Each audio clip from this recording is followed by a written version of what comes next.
Hey guys, welcome to my channel. Let's learn with banker गजल। SBI clerical mains IBPS PO mains का exam है जिनका pre clear हुआ है, तो मैं कुछ टिप्स देना चाहती हूँ उनको कि उनको थोड़ा सा एग्ज़ाम में इन्हेंस कर सके, कुछ इम्प्रूव कर सके। थोड़े से शायद 2 या 3 मार्क्स भी एक्स्ट्रा आते हैं तो ये बहुत बड़ी बात होती है, क्योंकि 0.25 मार्क्स से लोगों का एग्ज़ाम रुक जाता है। तो हम बात करते हैं जिनका एग्ज़ाम क्लियर हुआ है प्री, तब को क्या करना है। जो SBI क्लैरिकल मेंस की प्रिपरेशन कर रहे हैं, जिनको ऑलरेडी सब कुछ आता है, सारे टॉपिक्स क्लियर, आपको ज़्यादा कुछ करने की ज़रूरत नहीं है। जीए लास्ट 6 मंथ का बहुत अच्छे से पढ़ लीजिए, फर्स्ट थिंग।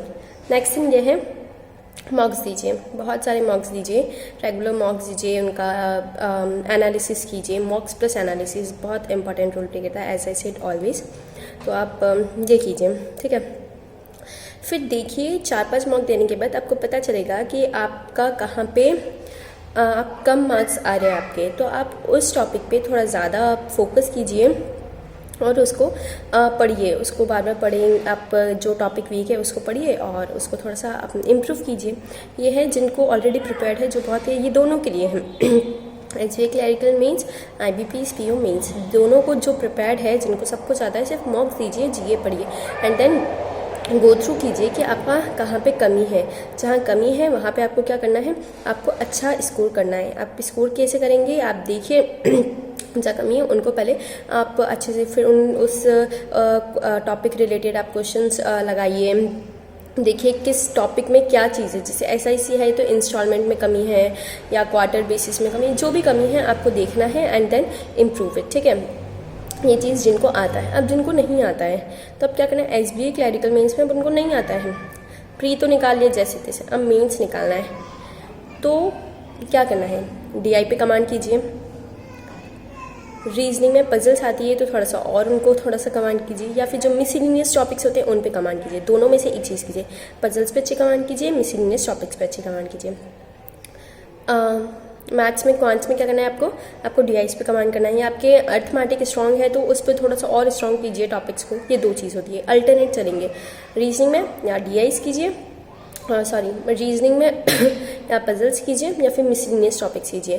क्वांट्स में या DIs कीजिए या अर्थमेटिक कीजिए, ठीक है। जी आपको पढ़ना ही पढ़ना है, इंग्लिश आपको पढ़ना ही पढ़ना है, ठीक है। इंग्लिश के लिए Nimisha ma'am the best source, I felt so. तो आप भी उनको फॉलो कर सकते हैं। आई रियली फील कि वो बहुत अच्छा पढ़ाती है, तो आप जाके एक बार उनको देखिए। उनके परफेक्शन बैचेस को देखिए, अचीवर सीरीज़ देखिए, उनकी 300 रूट वर्ड्स वाली वोकैबुलरी देखिए। ये सारी चीज़ें हेल्प करेगी आपको, ठीक है। जी आपको पढ़ना ही पढ़ना है। ये सारी चीज़ें हम IBPS PO मेंस के लिए बात करते हैं। तो देखिए ये सारी चीज़ें जो आता है उनको तो इतना प्रॉब्लम नहीं है, और जिनको नहीं आता उनके लिए मैंने बताया कि जो टॉपिक्स आपके वीक है उनको स्ट्रॉन्ग करने की कोशिश कीजिए। मॉक्स दीजिए, वीडियोज़ देखिए, PDFs लगाइए, यहीं से हो सकता है। और इसमें एक एक्स्ट्रा चीज़ आ जाती है आपका डिस्क्रिप्टिव के लिए होता है लेटर प्लस ऐसे। तो देखो क्या होता है, बहुत सारे लोगों को डाउट होता है कि हमें क्या करना है। लेटर ऐसे लिखना है, लेटर का फॉर्मेट प्रिपेयर रखिए, आपको कुछ नया नहीं करना है, आप प्रिपेयर रखिए उसी को। जैसे क्वेश्चन में देखो, एक फॉर्मल इनफॉर्मल का आपको प्रिपेयर रखना है। बार बार कभी भी आप लेटर अभी प्रैक्टिस में भी कर रहे हैं तो बार बार वही आपको एड्रेस, नीचे का सारा कंटेंट आपको वही डालना है, सेंडर्स एड्रेस, रिसीवर्स एड्रेस या जो भी चीज़ें। तो वो योर्स फेथफुली लिख रहे थे, योर्स फेथफुली लिखना है, बाद में वहाँ जाके योर्स सिंसियरली नहीं करना है या योर्स ट्रूली नहीं करना है। जैसे क्योंकि आप टाइपिंग कर रहे हैं ना, तो आपके हाथ वैसे ही चलेंगे कि आपने वो की दबाया, ऐसे ऐसे किया। तो ये सारी चीज़ें क्या करती है, इंपॉर्टेंट रोल प्ले करते हैं। और नाम आपको अपना नहीं मेंशन करना है। आपका नाम मेंशन नहीं करना है। क्वेश्चन में नाम लिखा हुआ है, आप वो नाम नोट उसमें लिखिए। अगर क्वेश्चन में नाम गिवन नहीं है तो आपको क्या करना है, XYZ, नाम गिवन नहीं है XYZ, ठीक है। अगर नाम गिवन है और डेट जिस दिन आपका एग्जाम है वही डेट आज से लिखने लगे। आपके मान लीजिए 10 दिन बाद एग्जाम है तो आप वही वाला डेट लिखिए, जो भी एग्जाम डेट है आप अभी से मॉक्स में, प्रैक्टिस में वही डेट लिखिए, क्योंकि आप बाद में वहाँ जाके चेंज करेंगे। आपके हाथ जैसे चला रहे हो ना वैसे ही चलेंगे वहाँ पे भी, तो आप अभी से वही डेट्स लिखिए, ठीक है। तो ऐसा सोचिए कि आप आज ही वहाँ एग्जाम हॉल में हो और आपको कैसे देना है, ठीक है। तो आप सारी चीज़ें वैसे की वैसे कीजिए, ठीक है। डिस्क्रिप्टिव में हमने लेटर की बात की, लेटर में भी देखो जो स्टार्टिंग का हो जाता है, सब्जेक्ट के बाद का कंटेंट के जो नीचे अपन लिखते हैं वो, और कंक्लूजन जो लिखते हैं इंट्रोडक्शन और कंक्लूजन, उसमें ना आप सिमिलैरिटी रखिए। अगर फॉर्मल लेटर्स में आ गए तो आपको यहाँ इतना इतना लिखना ही लिखना है, इनफॉर्मल आ गया तो आपको ऐसे ऐसे लिखना ही है सॉरी, आपको ऐसे लिखना ही लिखना है। तो ये सारी चीज़ें आप पहले से ही प्रिपेयर रखिए, कैसे करना है क्या नहीं करना है, ठीक है। उसके बाद जैसे ही अब हम बात करते हैं डिस्क्रिप्टिव में ऐसे राइटिंग की, तो ऐसे राइटिंग में भी आपको इंट्रोडक्शन और कंक्लूजन का थोड़ा सा आपको फॉर्मेट पहले से ही प्रिपेयर रखना है कि आपको कैसे लिखना है।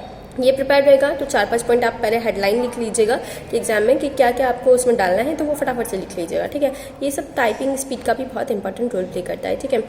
इंट्रोडक्शन में जैसे बहुत सारी चीज़ें होती है, 2 एस्पेक्ट्स पे रिलेटेड है, तो आप ये लिख सकते हैं स्टार्टिंग में every coin has 2 sides as positive side and negative side, और फिर पॉजिटिव के क्या है और नेगेटिव के क्या है, ऐसे करके लिख सकते हैं। तो लास्ट में भी आप ऐसे लिख सकते हैं कंक्लूड करने के साथ, फिर it's completely up to you how you taken this or how you handle this. if you go with the positive side तो आपके लिए ये फ़ायदे, if you go with the negative side तो आपके लिए ये कर्स है। तो ऐसे करके आप लिख सकते हैं ना। ये सिर्फ एक एग्जाम्पल था, तो ये आपके ऊपर है कि आपको कैसे करना है ना। तो SBI क्लैरिकल मेंस के लिए मैं बोलूँगी GA ज़्यादा टफ नहीं आता है, करंट अफेयर्स जो है एकदम से टफ नहीं आता। SBI ज़्यादा करंट अफेयर्स को ज़्यादा भयंकर तरीके से नहीं पूछता है जितना RRBs में पूछते हैं। RRBs में करंट अफेयर्स बहुत ही डीप जाके पूछा जाता है, तो SBI में ऐसा नहीं होता है ना। तो SBI में आपको ज़्यादा करंट अफेयर्स को लेके ज़्यादा अपने आप को टेंशन देने की ज़रूरत नहीं है। बस ये है कि आप जितना पढ़ रहे हैं अच्छे से पढ़िए, मल्टीपल टाइम रिविजन्स है ना, मल्टीपल टाइम रिविजन्स कीजिए, MTR रूल फॉलो होता है, मल्टीपल टाइम रिविजन्स कीजिए, बार बार रिवाइज कीजिए। आपने लास्ट में जैसे अभी नवंबर चल रहा है, आपने अक्टूबर का पढ़ा है, तो अक्टूबर आप 2 से 3 बार पढ़ चुके हो कि आपको क्वेश्चन देखते ही क्लिक हो जाए कि हाँ ये ऐसा कुछ था, ये मैंने पढ़ा था। इसमें ज़्यादा डेटा नहीं पूछते हैं, लेकिन आपको डेटास पता होने चाहिए और डेटा पता होने चाहिए। और दूसरी चीज़ ये है कि आपको किसी यहाँ पे अपॉइंटमेंट्स हुआ या कुछ फैक्ट हुए, ये सारी चीज़ें पूछी जाती है, तो आपको इनके बारे में अच्छे से प्रिपेयर रहना है, आपको पढ़ के जाना है, ठीक है। एक बार तो SBI क्लैरिकल में जब मेरा एग्जाम था तब उन्होंने पूछ लिया था 8 मई को क्या आता है, तो 8 मई मेरा बर्थडे डेट ही है, तो मुझे याद था कि क्या आता है। मतलब होता है ना कभी कभी आपको पता होता है बहुत, और मेरे को तो बहुत खुशी हुई कि अरे मेरा बर्थडे डेट ही पूछ लिया। तो ऐसा होता है, तो आपके साथ भी कुछ ऐसा हो सकता है, तो डेज भी पूछ लेता है। इसमें स्टैटिक का थोड़ा सा रोल होता है, अपॉइंटमेंट्स भी होते हैं, डेटा ज़्यादा नहीं पूछते हैं। तो आप इस चीज़ को देखिए और कैसे करना है ना।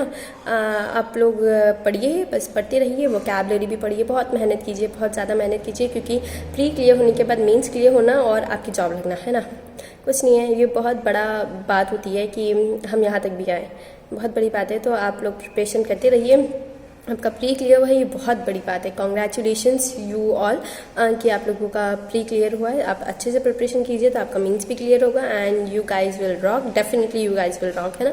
तो अच्छे से पढ़िए and all the best for exams. Stay healthy, stay calm.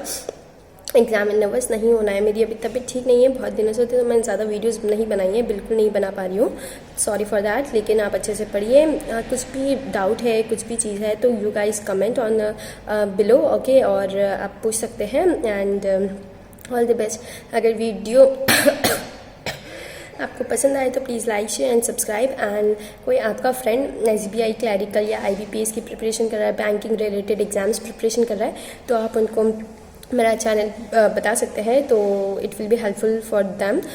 So please like, share and subscribe, and thank you for the video, and thank you for your support too. Bye, thanks.